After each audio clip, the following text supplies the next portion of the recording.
बिस्मिल्लाहिर्रहमानिर्रहीम।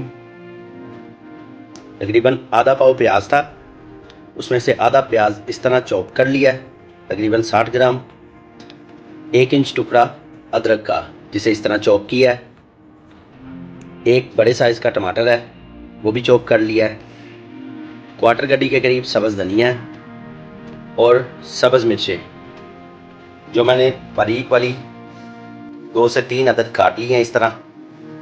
ये आप अपने टेस्ट के हिसाब से डाल सकते हैं, कम डालनी हो कम डाल लें। इसके बाद आधा पाव प्याज में से जो बाकी बचा हुआ प्याज वो भी बारीक चॉप करके 400 ग्राम कीमे में डालकर और 4 जवे लहसुन के वो भी चॉप करके कीमे में डालकर थोड़ा सा नमक डालकर इसे उबाल लिया है।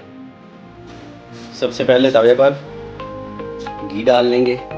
मैं इसमें देसी घी इस्तेमाल कर रहा हूँ, आप ऑयल भी इस्तेमाल कर सकते हैं, दूसरा घी भी, आम घी भी, और मक्खन भी डाल सकते हैं। घी मैंने क्वार्टर कप डाला है। अब इसमें ये प्याज, टमाटर और अदरक जो चॉप किया हुआ है ये डाल देंगे। चूल्हे की आंच दरमियानी से थोड़ी तेज रखेंगे।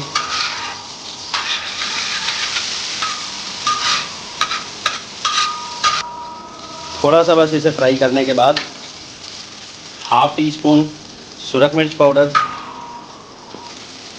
क्वार्टर टी स्पून हल्दी पाउडर और जायके के हिसाब से नमक शामिल करेंगे। नमक हमने क्योंकि कीमा उबालते वक्त भी डाला है।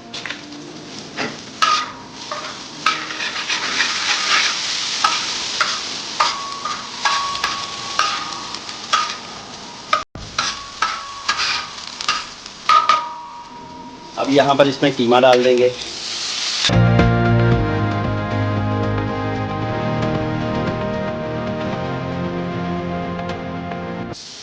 अब आप थोड़ी दरमियानी कर देंगे,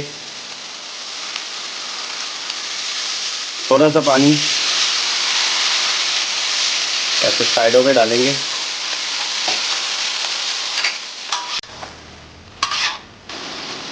देसी घी या मक्खन आप अपनी पसंद के हिसाब से डाल सकते हैं। मैं थोड़ा सा घी और डाल रहा हूँ। आग कम करके दम वाली आग से थोड़ी तेज़ आंच थोड़ी देर के लिए इसको डाँप देंगे। थोड़ा सा सब्ज़ धनिया, चंद पत्ते पुदीने के और एक सब्ज़ मिर्च बड़ी वाली और थोड़ा सा नमक डालकर इसे पीस लेंगे। आप चाहें तो इसे ब्लेंडर में भी पीस सकते हैं, लेकिन जो टेस्ट, जो जायका इस तरह से आएगा वो ब्लेंडर में नहीं आएगा। अब इसमें हम ज़रूरत के हिसाब से दही शामिल कर लेंगे।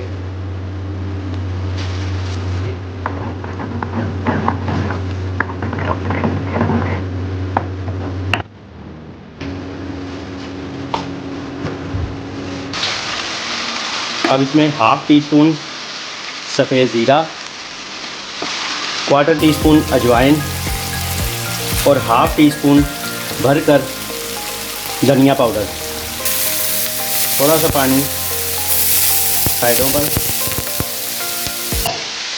ताकि साइडें जले ना। अब इसमें 2 अंडे डाल देंगे। थोड़ा सा अंडा पक जाए तो फिर इसे मिक्स करेंगे।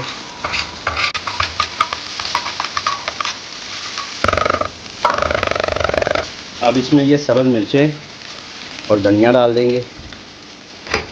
चूल्हे की आंच अब बिल्कुल स्लो कर लेंगे। हाफ टी स्पून गरम मसाला पाउडर डालकर इसे मिक्स कर लेंगे।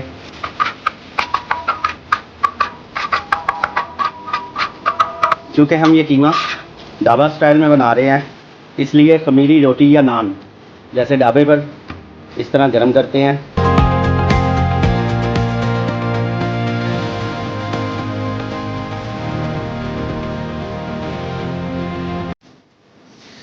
बहुत ही मज़ेदार रेसिपी ढाबा स्टाइल तवा कीमा, ज़रूर ट्राई कीजिएगा, इंशाल्लाह बहुत ही मज़ेदार बनेगा। आप इसमें चिकन का कीमा भी डाल सकते हैं, मटन का भी और बीफ का भी। मैंने बीफ का कीमा इस्तेमाल किया है, पुदीने के रायते के साथ और ख़मीरी रोटियां इस तरह गरम कर लें या वैसे ही। वीडियो पसंद आए तो लाइक कीजिए, शेयर कीजिए, चैनल को सब्सक्राइब कीजिए और बेल आइकन के बटन को ज़रूर दबा दीजिए ताकि मेरी हर आने वाली वीडियो आप तक पहुंच सके। खुश रहें, आबाद रहें। अल्लाह ताला आपको अपने हिफ्ज़-ओ-अमान में रखे। इजाज़त दीजिए अवैस खालिद को। अल्लाह हाफिज़।